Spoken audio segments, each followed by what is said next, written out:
आप सभी को मेरा नमस्कार। मैं एडवोकेट प्रियंक डमोले आप सभी का स्वागत करता हूं। लॉ से जुड़ी हुई वीडियोस के लिए चैनल को सब्सक्राइब कर लीजिए, बेल नोटिफिकेशन को ऑन कर लीजिए और अभी तक आपने टेलीग्राम चैनल ज्वाइन नहीं किया है तो उसकी लिंक डिस्क्रिप्शन में दे दी गई है, वहां से आप जाके उसे ज्वाइन कर सकते हैं। वहां पर लॉ के नोट्स और नए वीडियोस की अपडेट अपलोड कर दी जाती है, तो डिस्क्रिप्शन में जाके आप वहां से उसे ज्वाइन कर सकते हैं। यदि आप एक लॉ स्टूडेंट हैं और सिविल प्रोसीजर कोड आपकी समझ में नहीं आता तो ये वीडियो आपकी लाइफ चेंज कर सकता है। यह मेरी गारंटी है कि आप आज यहाँ से खाली हाथ नहीं जाने वाले, कुछ ना कुछ तो लेकर ही जाएंगे। और हमारे चैनल से जुड़ी हुई आम जनता एक सिविल केस की कार्यवाही कैसे होती है उसकी प्रक्रिया को जान सकती है। तो आइए स्टार्ट करते हैं। सिविल प्रोसीजर कोड में सिविल केस के दायर करने से लेकर final judgment, first appeal, second appeal और पुनर्विलोकन तक की प्रक्रिया के बारे में बताया गया है। कोर्ट में किसी भी केस के दायर होने का कारण दो पक्षकारों के बीच हुआ विवाद होता है। सीपीसी आदेश 1 के तहत हर केस में दो पक्षकार होते हैं। पहला पक्षकार जो पीड़ित होता है उसे वादी प्लेंटिफ कहा जाता है और वादी के द्वारा जिस व्यक्ति के खिलाफ केस दायर किया जाता है उसे प्रतिवादी डिफेंडेंट कहा जाता है। सीपीसी आदेश 3 के तहत दो पार्टीज के बीच हुए सिविल विवादों के निपटारे के लिए पीड़ित व्यक्ति अर्थात वादी को रिलीफ के लिए अधिवक्ता के जरिए सिविल कोर्ट में केस दायर कराना होता है।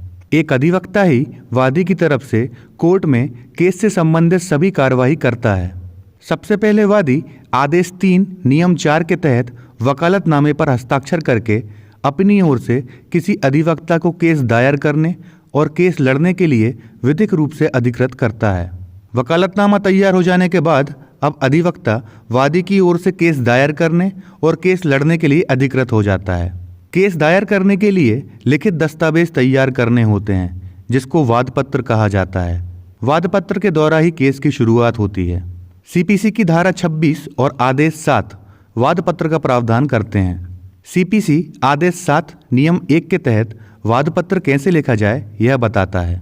आदेश 7 नियम 1 के तहत वादी के वादपत्र में निम्न बातें होनी चाहिए। पहला, उस न्यायालय का नाम जिसमें केस दायर करना है।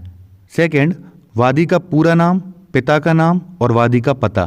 थर्ड, प्रतिवादी का पूरा नाम अर्थात वादी ने जिसके खिलाफ केस दायर किया है उस व्यक्ति का पूरा नाम, उसके पिता का नाम और उसका पता। फोर्थ, केस दायर करने की आवश्यकता का विवरण।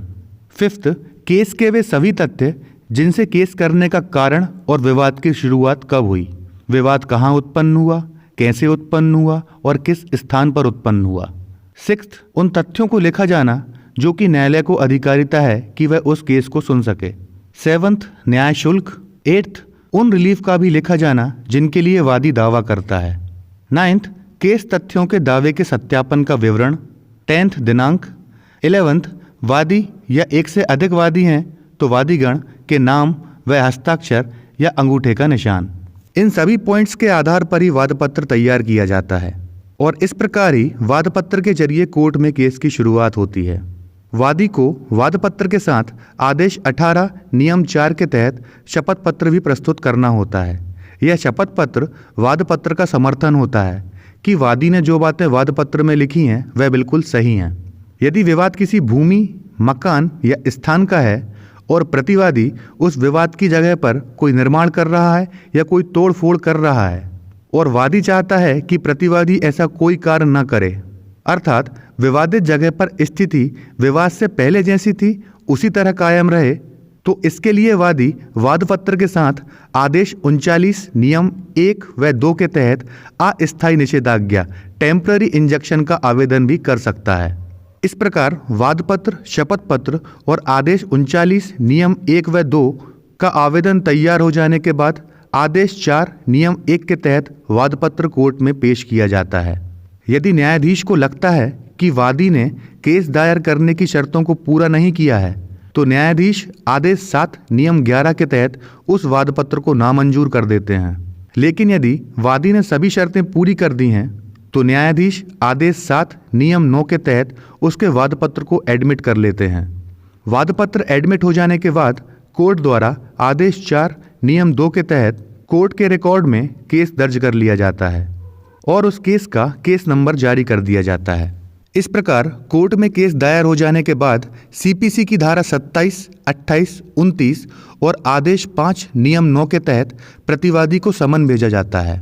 समन एक ऐसा दस्तावेज है जिसमें प्रतिवादी के खिलाफ केस दायर होने का विवरण, कोर्ट में हाजिर होने की तारीख लिखी होती है, जिससे कि प्रतिवादी कोर्ट में हाजिर होकर अपने खिलाफ दायर किए गए केस का जवाब दे सके। समन मिलने के बाद जब प्रतिवादी कोर्ट में हाजिर नहीं होता तो न्यायाधीश द्वारा आदेश 9 नियम 6 के तहत प्रतिवादी को एक पक्षीय एक्स पार्टे कर दिया जाता है। एक पक्षीय या एक्स पार्टे का मतलब है कि यदि प्रतिवादी कोर्ट में उपस्थित नहीं होता तो वहां सिर्फ वादी को ही सुना जाता है और प्रतिवादी को सुनने का अवसर समाप्त कर दिया जाता है। लेकिन यदि प्रतिवादी न्यायाधीश को समन मिलने के बाद उपस्थित न होने का उचित एवं सही कारण बता देता है, जैसे कि परिवार में किसी की मृत्यु हो गई थी या प्रतिवादी हॉस्पिटल में एडमिट था या कोर्ट ने जो उसे समन भेजा था उसकी तामीली सही तरीके से नहीं हुई वगैरह वगैरह, और न्यायाधीश उसकी बताई हुई बात से संतुष्ट हो जाते हैं कि प्रतिवादी सच बोल रहा है, तो फिर न्यायाधीश प्रतिवादी के विरुद्ध एक पक्षीय एक्स पार्टे के ऑर्डर को निरस्त अर्थात कैंसिल कर देते हैं और फिर प्रतिवादी केस में अपना पक्ष रख सकता है। जैसे कि यदि समन मिलने के तुरंत बाद प्रतिवादी कोर्ट में उपस्थित हो जाता है तो फिर उसे वादी के वाद पत्र का जवाब देना होता है। वाद पत्र की एक कॉपी प्रतिवादी को दी जाती है जिससे वो वादी के वाद पत्र का जवाब दे सके।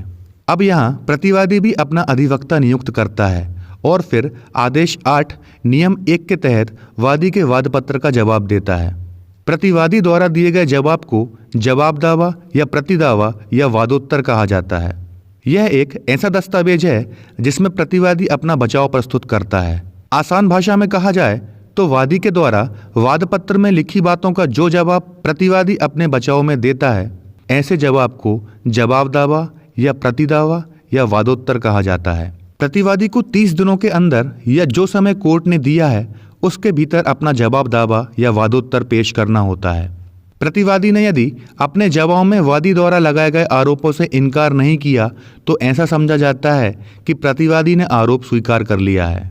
जब प्रतिवादी कोर्ट में अपना जवाब दावा या वादोत्तर प्रस्तुत करता है उसके बाद कोर्ट वादी और प्रतिवादी को आदेश 13 नियम 1 व 2 के तहत केस से संबंधित इम्पोर्टेंट डॉक्यूमेंट को पेश करने का मौका देती है कि वह अपने अपने दस्तावेजों को पेश करें जिन पर उन्हें भरोसा है कि ये दस्तावेज उनके दावे को सिद्ध करने के लिए आवश्यक हैं।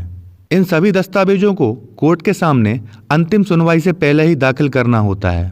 जब दस्तावेज पेश किए जाते हैं और न्यायाधीश को लगता है कि दस्तावेज का केस से कोई संबंध नहीं है तो आदेश 13 नियम 3 के तहत न्यायाधीश ऐसे दस्तावेज को रिजेक्ट या नामंजूर कर देते हैं। वादी और प्रतिवादी के दस्तावेज प्राप्त हो जाने के बाद अब आता है इश्यूज का निर्धारण। न्यायाधीश बारीकी से जांच कर दोनों पक्षों के बीच के विवाद को आदेश 14 नियम 1 के तहत लिखित रूप से तय कर लेते हैं। आसान भाषा में कहा जाए तो न्यायाधीश वादी के वाद पत्र और प्रतिवादी के जवाब दावे को देखने के बाद मेन विवाद यानी असली झगड़े का मुद्दा जो है उसे अलग से नोट कर लेते हैं, जिसे कोर्ट की भाषा में इश्यूज कहा जाता है। असल में यहाँ कोर्ट यह देखता है कि आखिर तय क्या करना है, अर्थात कोर्ट को किन किन बातों पर विचार करना है। इन्हीं इश्यूज के आधार पर आगे चलकर बहस और गवाहों से पूछताछ की जाती है। इन सभी कार्रवाइयों के दौरान यदि वादी के अधिवक्ता को वाद पत्र में और प्रतिवादी के अधिवक्ता को वादोत्तर या जवाब दावे में कोई चीज लिखना रह गई हो या कोई बात गलत लिखा गई हो और वे चाहते हों कि उस बात को सुधारा जाना अति आवश्यक है तो वह अधिवक्ता आदेश 6 नियम 17 के अंतर्गत अपने वाद पत्र या जवाब दावे में सुधार कर सकते हैं। कभी कभी पेशियों के दौरान वादी और प्रतिवादी या उनके अधिवक्ता किन्हीं कारणों से पेशी के दिन कोर्ट में उपस्थित न हो सकें तो आदेश 17 नियम 1 के तहत हाजिरी माफी का आवेदन लगा सकते हैं और अगली पेशी पर सुनवाई का निवेदन कर सकते हैं।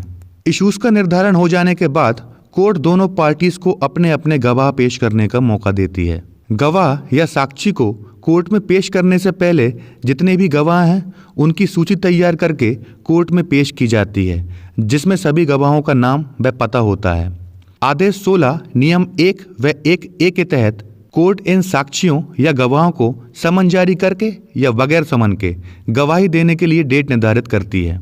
यहाँ कोर्ट गवाही देने का पहला मौका वादी पक्ष को देता है, जिसमें वादी एक एक करके अपने सभी गवाहों को कोर्ट में बुलाकर उनसे गवाही कराता है। वादी द्वारा प्रस्तुत किए गए किसी भी गवाह से प्रतिवादी के अधिवक्ता को जिरह अर्थात क्रॉस एग्जामिनेशन करने का मौका दिया जाता है।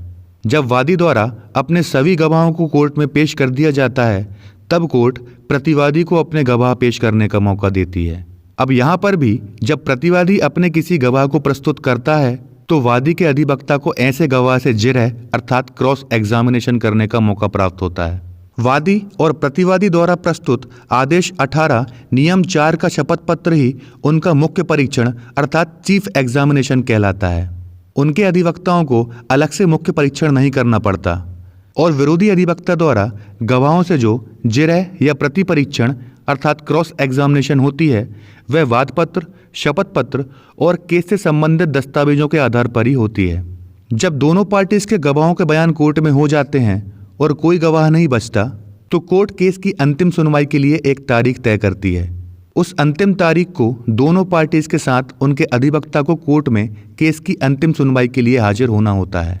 अंतिम सुनवाई के लिए तय की गई तारीख को न्यायालय के समक्ष दोनों पार्टीज के अधिवक्ता केस से संबंधित अपने अपने अंतिम तर्क अर्थात फाइनल आर्ग्यूमेंट न्यायाधीश के सामने रखते हैं।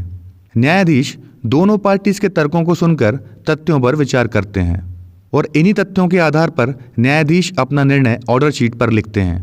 इसके बाद जजमेंट सुनाने की एक तारीख निर्धारित की जाती है। उस दिन वादी और प्रतिवादी दोनों अपने अपने अधिवक्ताओं के साथ कोर्ट में उपस्थित होते हैं। इसके बाद न्यायाधीश द्वारा सीपीसी की धारा 33 और आदेश 20 के तहत जजमेंट पढ़कर सुनाया जाता है। अब यह निर्णय वादी या प्रतिवादी के पक्ष में हो सकता है या उनके विरुद्ध भी हो सकता है। जिस पार्टी के फेवर में निर्णय सुनाया जाता है उस पार्टी को न्यायालय द्वारा केस में किए गए निर्णय के आदेश की एक प्रमाणित प्रति भी दी जाती है जिसमें न्यायालय की मुहर लगी होती है। अब इसके बाद वादी या प्रतिवादी कोर्ट के जजमेंट से संतुष्ट नहीं है तो वहाँ वे सीपीसी की धारा 96, 97, 98 और आदेश 41 नियम 1 व 2 के तहत अपील कर सकते हैं। तो इसी प्रकार एक सिविल केस की प्रक्रिया कोर्ट के अंदर होती है। लेकिन परिस्थितियों के अनुसार सिविल प्रोसीजर कोड में ऐसी कई धाराएं, आदेश व नियम हैं जिनका उपयोग किया जाता है। लेकिन अभी आपने जो देखा यह एक बेस है, अर्थात इस वीडियो में जितनी भी सिविल प्रोसीजर कोड की धाराएं, आदेश व नियम बताए गए हैं उनसे होकर हर सिविल केस को गुजरना ही पड़ता है। यदि आप नए एडवोकेट हैं या सिविल जज के लिए तैयारी कर रहे हैं तो इन धाराओं को व आदेश और नियमों को अच्छे से पढ़िएगा क्योंकि यह कोर्ट में रोज ही इस्तेमाल होते हैं, अर्थात सिविल केस में इनका सामना आपको रोज ही करना पड़ेगा। तो यहीं तक था आज का हमारा टॉपिक।